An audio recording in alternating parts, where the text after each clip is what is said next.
At 8:46 in the evening on the 23rd of July, 1983, both engines of Air Canada Flight 143 flamed out at an altitude of 41,000 feet over the Red Lake area of northwestern Ontario. The Boeing 767, carrying 69 people, had been in the air for approximately 1 hour. It was flying at the correct altitude for the route. Its airspeed was normal. The weather was clear. In the cockpit, Captain Robert Pearson and First Officer Maurice Quintal were confronted with a warning condition that the aircraft's designers had not provided a procedure for, because the aircraft's designers had not anticipated an operating scenario in which a correctly fueled, correctly maintained Boeing 767 could run out of fuel over central Canada on a domestic scheduled flight. The aircraft's fuel gauges had been broken when it departed Montreal that morning. The calculation that had been done to determine how much fuel to load had been done incorrectly. The error had been checked by multiple people and missed by all of them. The aircraft had departed with 22,300 pounds of fuel. The flight plan called for 22,300 kilograms. Canada's National Metrication Program had been proceeding since the 1970s. The country was converting its measurements from the imperial system, the pounds, gallons, and inches that most working Canadians had used throughout their professional lives, to the Système International d'Unité, the metric system that the rest of the world had largely adopted. For Canadian aviation, this conversion was not merely administrative. It changed the fundamental units in which fuel, the most safety-critical quantity in flight operations, was measured and calculated. The Boeing 767 was among the first aircraft in Air Canada's fleet to operate entirely in metric units for fuel measurement. Fuel quantity would be expressed in kilograms, not pounds. Fuel density, the conversion factor between volume and mass, would be expressed in kilograms per liter, not pounds per liter. This was a design characteristic of the new aircraft and a reflection of the national metric conversion in progress.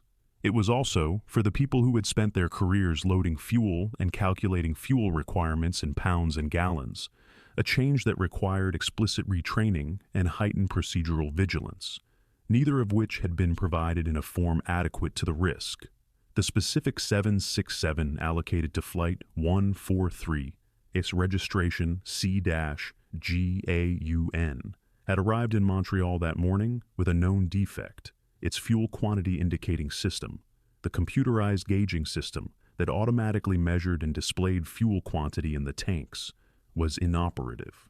This was not an unusual situation. The FQIS had been unserviceable on the same aircraft for several days, and had been carried forward under the minimum equipment list, the document that specifies which systems an aircraft may be dispatched without and under what conditions. The MEL permitted operation with an inoperative FQIS, provided the fuel quantity was physically verified by dipping, manually measuring the fuel level in each tank with a calibrated measuring stick. The dipping process confirmed the volume of fuel present. The volume then needed to be converted to mass, to kilograms, to determine whether sufficient fuel had been loaded for the planned flight. That conversion required a density factor. The density of jet fuel is not fixed. It varies with temperature and with the specific blending of the fuel at each facility. To determine the mass of fuel in a known volume, you multiply the volume by the fuel's density. If the density is 0.803 kilograms per liter and you have 10,000 liters, you have 8,030 kilograms of fuel. To determine how many liters to load when you know how many kilograms you need, you divide. If you need 22,300 kilograms and the density is 0.803 kilograms per liter, you need to load 27,770 liters. The conversion factor in use in Canadian aviation for jet fuel density in the years before metrication was 1.77. This number represented pounds per liter. A liter of jet fuel weighs approximately 1.77 pounds. This was the correct factor to use when calculating a fuel load expressed in pounds. The 767's fuel system required the load expressed in kilograms. On the 23rd of July, 1983, the fuel for Flight 143 was calculated using the factor 1.77, the pounds per liter figure, rather than 0.803 Rees, the kilograms per liter figure. The calculation produced a volume number. That volume was loaded. When the loaded volume was then converted back to a mass using the same erroneous factor, the answer was 22,300 kilograms, exactly the quantity the flight required, but the mass actually loaded was approximately 10,100 kilograms. The aircraft needed 22,300. It had received 10,100, plus whatever fuel had been on board when the aircraft arrived from Edmonton that morning, which the dipping procedure had identified, but the subsequent calculations had compounded. The same error had been made in Montreal and then independently repeated in Ottawa, where the aircraft stopped and additional fuel was loaded. The error did not propagate from one calculation to the next by any single person carrying a wrong number forward. It was independently remade each time by different people at different airports, because the habit of thinking about fuel in pounds was sufficiently ingrained that the conversion to the 767's metric requirement was not applied at the moment the calculation was performed. The flight crew had verified the fuel calculations. A maintenance engineer had checked them.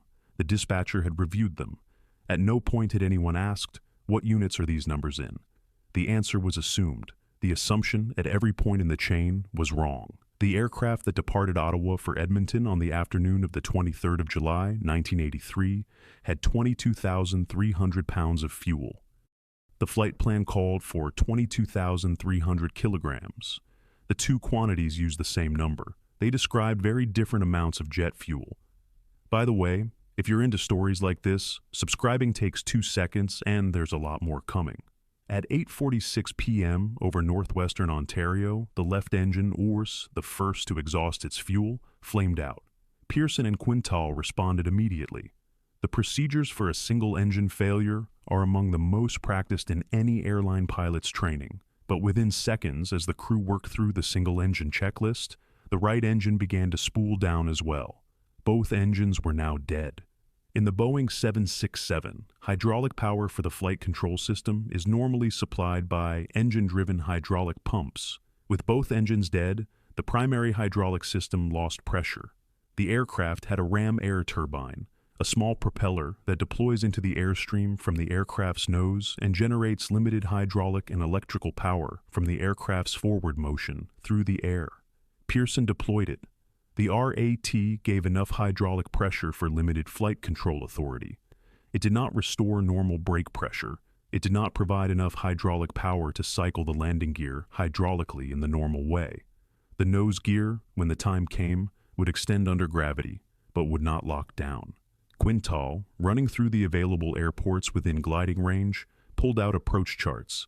The 767's glide ratio, at its best glide speed, was approximately 17-1, 17 feet forward for every foot of altitude lost.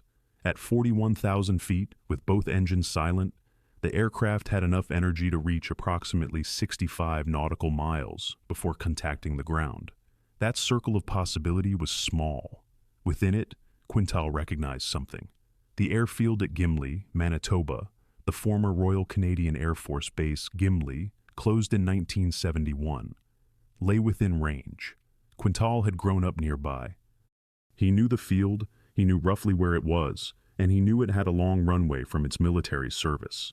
He requested vectors to Gimli. What neither Quintal nor Winnipeg Control could confirm was that the runway had been partially converted to a motorsports circuit. On the afternoon of July 23, 1983, the Winnipeg Sports Car Club was holding an autocross event on the runway. There were cars on the runway surface. There were people standing on the verge. Pearson's problem was altitude. The aircraft was too high. A powerless 767 descending at its best, glide speed would arrive over Gimli with thousands of feet to spare and no way to lose them. Without engines, the descent rate could only be changed by altering airspeed or increasing drag. Pearson used a forward slip. A forward slip is a maneuver in which the aircraft's nose is yawed sideways, while the opposite bank angle maintains the ground track. The fuselage presents its side to the airflow rather than its nose, generating enormous drag without the speed increase of a dive. Glider pilots use it routinely when approaching a landing field from too high. It is not a technique in the Boeing 767 operating manual because airline pilots have engines to control their approach profiles and have no need for it. Pearson had it. He had spent his recreational hours in gliders, and he knew exactly what a forward slip would do to his descent rate. He flew it, losing altitude faster than the normal glide brought him down, shaping the approach toward Gimli. The aircraft crossed the threshold at approximately 180 knots. Faster than normal because without hydraulic power, the flaps were stuck at 0 degrees. The spectators at the motorsport event saw the 767 coming without engine noise and scattered. Pearson placed the aircraft on the runway. The nose gear, extended but not locked, collapsed as the aircraft's weight came forward. The nose contacted the runway, and the aircraft slid to a stop in a shower of sparks. A small fire started in the nose area. The 767 stopped with the nose near the crowd barrier at the runway's end. Of the 69 people aboard, 10 were injured, none fatally. The people on the ground were unharmed.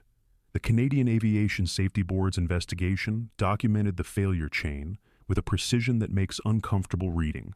The FQIS had been inoperative for multiple previous flights, not just this one. The MEL provision under which the aircraft was dispatched required rectification within a defined time limit. That limit had passed. The aircraft should not have been dispatched under that MEL provision at all.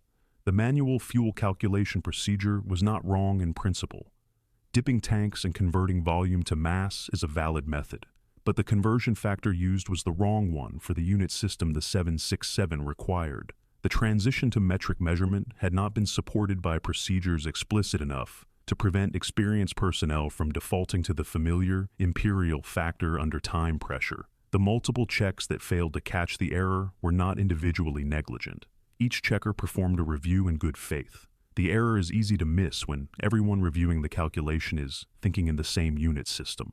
When everyone assumes they're dealing in pounds because pounds is what they've always dealt with, and no one asks the explicit question that would reveal the assumption. Captain Pearson was demoted from captain to first officer after the accident. The demotion was widely perceived as unjust, and it was eventually reversed. The airmanship he had demonstrated, calm decision-making, the application of skills no 767 training program had prepared him to use, and the precise execution of a landing that had no procedure, was by any assessment among the finest ever performed by a commercial airline crew. Quintal was suspended. Both were later recognized with the Air Canada Award for Superior Airmanship. The systemic changes that followed included revisions to the MEL for the FQIS, improved checklists for manual fuel calculations that explicitly identified the required unit system, and a broader review of the metric transition across Air Canada's fleet. The specific error, 1.77, where 0.803 was required, was made structurally impossible to repeat. C-GAUN, the aircraft that glided into Gimli, was repaired, returned to Air Canada service, and flew for the airline for another 25 years. Air Canada staff called it, without official sanction, and with the specific affection aviation people develop for aircraft that have been through something extraordinary, the Gimli glider. It was retired in 2008 and flown to Mojave Airport in California, where aircraft go at the end of their commercial lives. The airframe's fate after retirement was not a museum placement, but a more ordinary end. What Flight 143 shows, more precisely than any abstract argument about the importance of unit consistency in engineering systems, is that a safety-critical error does not need to be dramatic to be catastrophic, and does not need to be made by a reckless person to produce a disaster. The people who loaded the fuel, checked the calculation, and dispatched the aircraft were not incompetent.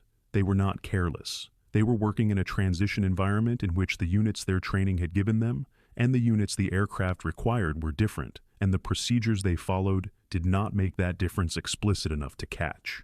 The number 22,300 appeared on the fuel plan in the correct position, representing the correct flight requirement. The number that had been loaded was also 22,300, representing something else entirely. Two teams used the same number to describe different quantities of the same substance. The aircraft flew until the substance ran out. Bob Pearson put it down. 25 years later, the same aircraft was still flying. If this story was worth your time, hit like and subscribe and drop what you think in the comments.